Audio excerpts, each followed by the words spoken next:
गुरुर्ब्रह्मा गुरुर्विष्णू गुरुर्देवो महेश्वरः गुरुर्साक्षात् परब्रह्म तस्मै श्री गुरवे नमः।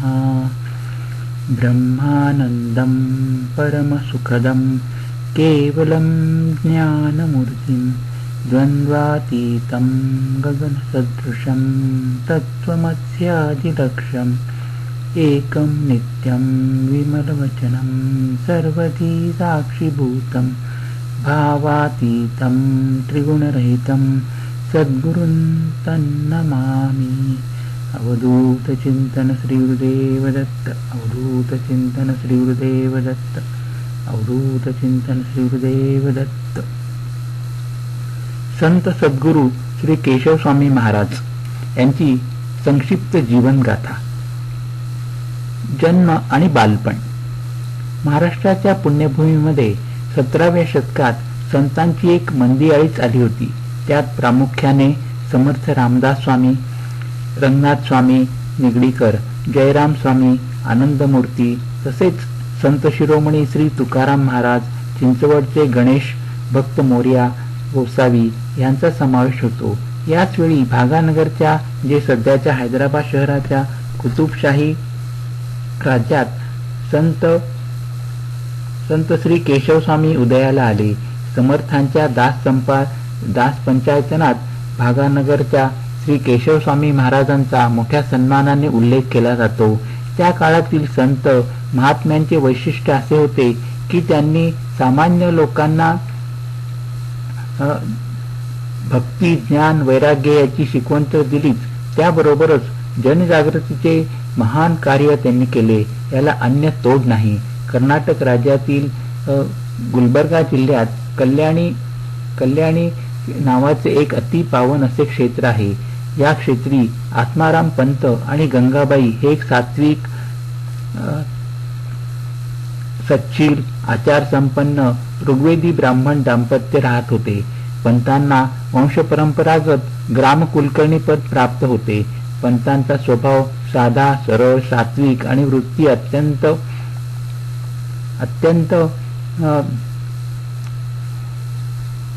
सात्विक, प्रामाणिक होती। यामुळे ते गावातील समस्त जनतेचे प्रिय अधिकारी होते। लोकांच्या अडीअडचणी ओळखून त्यांना वेळोवेळी जमेल तशी मदत ते करीत असत। त्यांची सांपत्तिक स्थिती मात्र साधारणच होती। अंतर्यामी मात्र विठ्ठल भक्तीचा अनमोल सागर भरून होता। कुलपरंपरेप्रमाणे ते पंढरीची वारी न चुकता करीत असत। घरी पांडुरंगाचे भजन पूजन नित्यनेमाने करीत। लौकिक प्रपंचाचा हा गाडा चालवित असताना त्यांची 40शी जवळ येऊन ठेपली होती, परंतु घरात पाळणा अजून हल्ला नव्हता। त्या एका गोष्टीचीच खंत त्या सात्विक दाम्पत्यास मधून मधून क्लेश देत होती। गंगाबाई पंढरीच्या पांडुरंगाचे ध्यान करीत आणि आर्त स्वरात प्रार्थना करीत, हे दयाघन परमेश्वरा, माझ्या पोटी एक सात्विक संत सज्जन सुपुत्र जन्मास यावा। एकदा ते सच्छील दाम्पत्य पांडुरंगाच्या दर्शनासाठी कार्तिकी एकादशीस पंढरपुरी गेले होते। पावन अशा चंद्रभागेचे मंगल स्नान करून पुंडलिकाचे दर्शन घेऊन ते दोघे महाद्वारातून विठ्ठल मंदिरात आले। त्या माऊलीने विठ्ठलाच्या सुकुमार चरणांवर आपले मस्तक टेकविताच तिच्या नयनातून अश्रूंच्या धारा वाहू लागल्या आणि त्यांनी त्या परमपावन चरणांना अभिषेकच झाला। आत्माराम पंत सुद्धा आपल्या परमप्रिय पांडुरंगापासून आपल्या भावना लपवून ठेवू शकले नाहीत। त्या दयाघन भगवंताला त्यांच्या मूक भावना कळल्या होत्या आणि तो आपल्या मुखावरील स्मिताने त्या दाम्पत्यास जणू आशीर्वाद देत होता। तुमचे मनोरथ लवकरच पूर्ण होतील।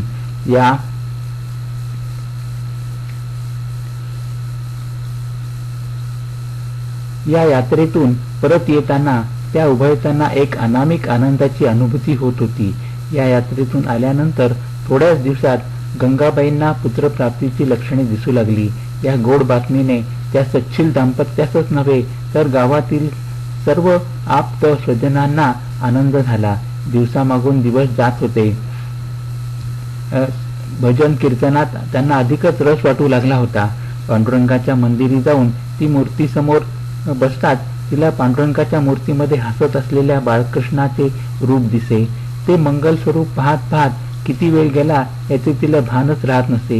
ही सारी लक्षणे एका महान संताच्या जन्माची नांदी स्वरूप होती. 9 मासांचा कालावधी जणू पंख लावून उडून गेला. 10व्या मासी एका शुभ मुहूर्तावर दिव्य बालकाने जन्म घेतला. पुत्र जन्माची वार्ता ऐकताच पंत अत्यंत आनंदित झाले. त्यावेळी ते पांडुरंगाची पूजा करीत होते.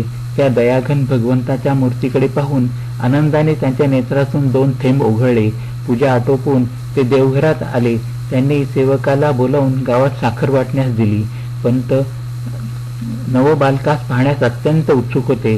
त्यांनी पाळण्यात झोपलेला बाळास पाहिले. गोल चेहरा, भव्य कपाळ, गोबरे गोबरे गाल, मोठे मोठे काळेभोर तेजस्वी नेत्रद्वय, धारदार सरळ नासिका, नाजूक जीवनी आणि त्याला साजेसाच गौर वर्ण. बाळ पूर्णपणे मातृमुखी होता. पंत या दिव्य शिशूस पाहून मनोमनी अत्यंत सुखावले. त्यांनी पांडुरंगाचे आभार मानले. 12व्या दिवशी बाळाचे बारसे मोठ्या उत्साहात संपन्न झाले. रंगीबेरंगी सुवासिक फुलांनी सजविलेला पाळणा आणि नटून थटून आलेल्या सुवासिनींच्या मेळाव्यात बाळाचे नाव केशव असे ठेवले. केशव दिवस मासांनी वाढू लागला.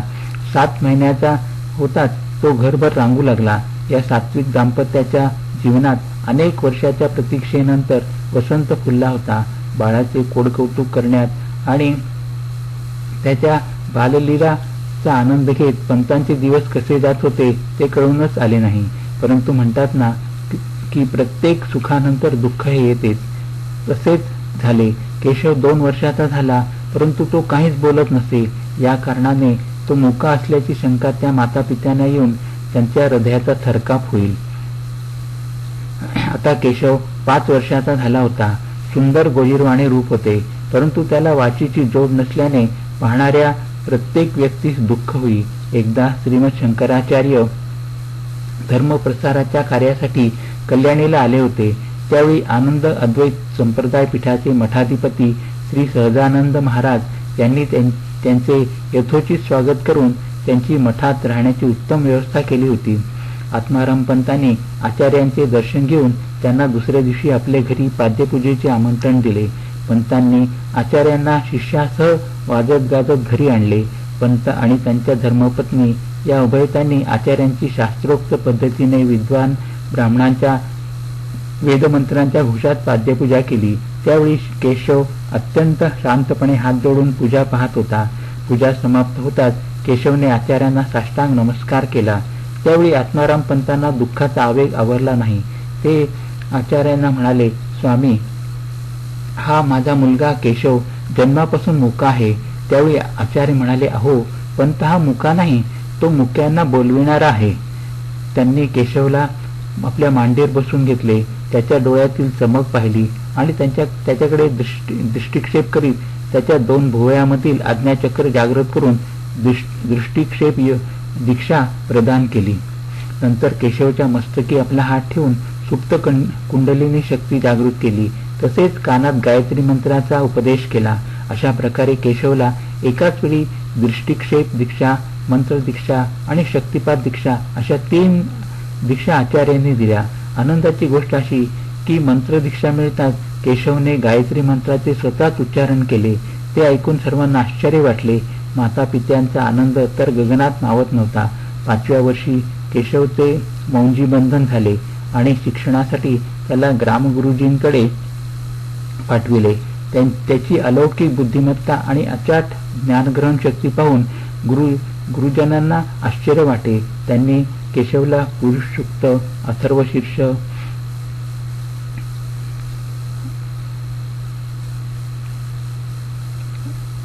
रुद्र अशी स्तोत्रे आणि दैनंदिन ग्रहकृत्यासाठी लागणारे होम हवनाचे मंत्र विधी आदी शिकविले. 8व्या वर्षी केशवला श्रीमद भगवद्गीता पाठ होती. कल्याणी हे त्या काळचे अध्यात्म विश्वविद्यापीठ होते. येथील आनंद अद्वैत पीठाचे मठाधीश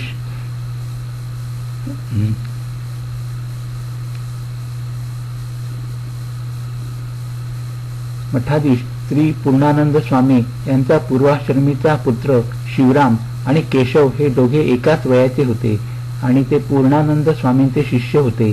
कल्याणी क्षेत्री अनेक उच्च ज्ञानी साधू संत महात्मे येत असत. त्यांचा सत्संग या दोघा शिष्यांना लाभत असे. या परमपावन स्थानी यात्रा, देवदेवतांचे जन्मोत्सव यांच्या निमित्ताने अनेक कीर्तनकार येत असत. त्यांच्याकडून केशवने कीर्तन करण्याचे तंत्र आत्मसात केले होते. एकदा कल्याणीच्या आनंद मठात एकादशीच्या दिवशी कीर्तनासाठी बाहेर गावून येणारे कीर्तनकार ऐनवेळेस प्रकृती बिघडल्यामुळे येऊ शकले नाहीत. त्यावेळी श्रोत्यांची गर्दी जमली होती. या प्रसंगी पूर्णानंद स्वामींच्या आदेशाप्रमाणे केशवने कीर्तन केले आणि ते श्रोत्यांना इतके आवडले की केशवने कीर्तन संपवून चिपळ्या बाजूला ठेवल्या. त्यावेळी त्यांना एका मधुर स्वप्नातून जागे झाल्यासारखे वाटले. केशवच्या जीवनातील हे पहिलेच कीर्तन इतके यशस्वी झाले की कृष्ण जयंतीसाठी त्याचे 3 दिवस कीर्तन आयोजित करण्यात आले होते. या उत्सवानंतर गोजीरवाणे रूप, सुंदर खणखणीत व मधुर आवाज आणि त्याला गोड असे गायनाची जोड असलेला केशव अल्पावधीतच एक उत्तम कीर्तनकार झाला.